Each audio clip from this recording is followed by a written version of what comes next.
ശ്രീനാരായണ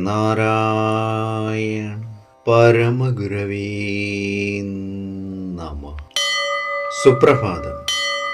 1659 ദിവസമായ ഇന്ന് 2025 നവംബർ മാസം 29 ശനിയാഴ്ച, 1201 ആണ്ട് വൃശ്ചിക മാസം 13 ഗുരുവചനങ്ങളിലൂടെ പ്രകൃതി പിടിച്ച് ചുഴറ്റിടും പ്രകാരം സുഹൃതികൾ പോലും അഹോ ചുഴന്നിടുന്നു.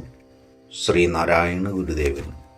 ശ്രീ നടരാജ ഗുരു എഴുതിയ ഗുരുവരുകൾ എന്ന പുസ്തകത്തിൽ വിദൂര സാദൃശ്യങ്ങൾ എന്ന് വിവരിക്കുന്നതിൻ്റെ 22ാം ഭാഗമാണ് ഇന്ന് അവതരിപ്പിക്കുന്നത്. സത്യത്തിനോടുള്ള തികച്ചും പുതിയൊരു സമീപനത്തിന് നല്ലൊരു ഉദാഹരണമാണ് ഗുരുവിൻ്റേത്. ഗുരുവിൻ്റെ രീതി ഉദാസീനമല്ലെന്ന് മാത്രമല്ല, ഹൃദയസ്പൃക്കും പലപ്പോഴും പരമാവധി ആവേശജനകവും ഏകാഗ്രവും നീക്കുപോക്കില്ലാത്തതും ഊർജ്ജസ്വലവും ധീരോദാത്തവുമാണ്. നിർവിഘ്നത, അചഞ്ചലത, വിശ്വാസ്യത, അനവരതത, ആയുഷ്കാല പര്യന്തത എന്നിങ്ങനെയുള്ള സവിശേഷതകളും ഗുരുവരുളിൻ്റെ പൊരുൾ കണ്ടെത്താൻ ശ്രമിക്കുന്നവരുടെ ശ്രദ്ധയിൽ പെടാതിരിക്കുകയില്ല.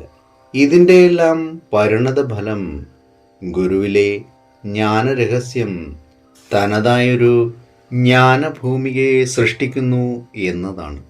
അതേസമയം തികച്ചും തനതെന്നോ അപൂർവ കൽപ്പിതമെന്നോ പറയാവുന്ന എന്തെങ്കിലും ഗുരുവിൻ്റെ മൊഴികളിൽ ഉണ്ടെന്ന് തോന്നുകയുമില്ല. എന്നിരുന്നാലും അനുപമം എന്ന് തന്നെ പറയാവുന്ന സമന്വയാത്മകമായ സമീപന രീതിയും ജീവിത സംബന്ധിയും തറയിൽ തൊട്ടു നിൽക്കുന്നതുമായ സ്വീകാര്യതയും വിശാല മനസ്കതയും ആത്മവിശ്വാസവും ധൈര്യവും പകർന്നു തരുന്ന വശ്യതയും ഗുരുവിൻ്റെ കൃതികളുടെ മുഖമുദ്രയായി കാണാവുന്നതാണ്. ഏവർക്കും നന്മ നിറഞ്ഞൊരു സുദിനമായിരിക്കട്ടെ എന്ന് ആശംസിച്ചുകൊണ്ട് നിർത്തുന്നു.